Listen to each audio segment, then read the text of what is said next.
ఖమ్మంలో excise superintendent కార్యాలయంలో పనిచేసే senior assistant Bhukya Somla Naik ఏసీబీకి చిక్కాడు. Bar licence కు సంబంధించిన పత్రాలు ఇచ్చేందుకు 1500 రూపాయల లంచం అడగడంతో బాధితుడు ఏసీబీకి ఫిర్యాదు చేశారు. సోమ్ల నాయక్ డబ్బు తీసుకుంటున్న సమయంలో ఏసీబీ అధికారులు వచ్చి సోమ్ల నాయక్ ను రెడీ హ్యాండెడ్ గా పట్టుకున్నారు.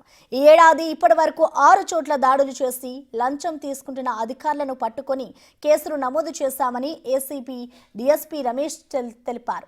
అధికారులు లంచం అడిగితే అది ఎంత చిన్న మొత్తమైనా సరే 1064 టోల్ ఫ్రీ నెంబర్కు ఫోన్ చేసి సమాచారం ఇవ్వాలని ఏసీబీ అధికారులు ప్రజలకు సూచించారు.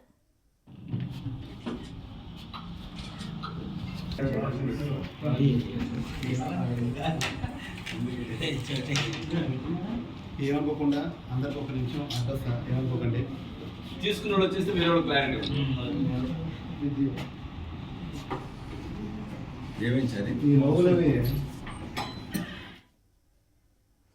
ఇక ఏసీబీ రైట్స్ కు సంబంధించిన పూర్తి సమాచారాన్ని మా ప్రతినిధి భాస్కర్ అందిస్తారు. భాస్కర్,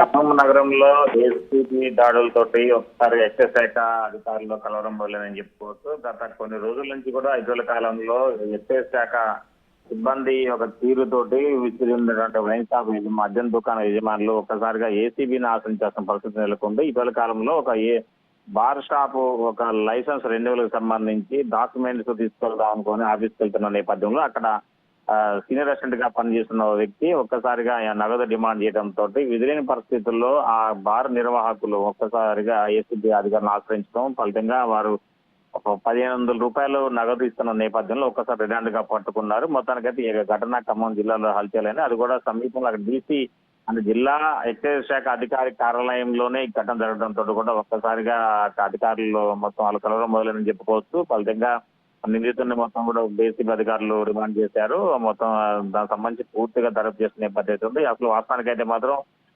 చిన్న ఉద్యోగులు పడుతున్నారు తప్ప పెద్ద ఉద్యోగులను వదిలేస్తున్నారనే ఒక ఆరోపణలు కూడా బలంగా వినపడుతున్న నేపథ్యం అవుతుంది. వాస్తవానికి బెల్ట్ షాపుల విషయంలో కావచ్చు, వైన్ షాపులకు సంబంధించి చాలా వరకు కూడా అనధికారికంగా బెల్ట్ షాపులు నడుస్తున్న నేపథ్యంలో వాటికి నెలవారీగా మామూలు పోతున్నా కానీ వాటి వైపు కన్నెత్తి చూడాలి శాఖ ఏసీబీ అధికారులు. కానీ కేవలం 1500 రూపాయలు ఉద్యోగస్తులను పట్టుకోవడంపై కూడా ఒకవైపు ఆందోళన మొదలైందని చెప్పుకోవచ్చు.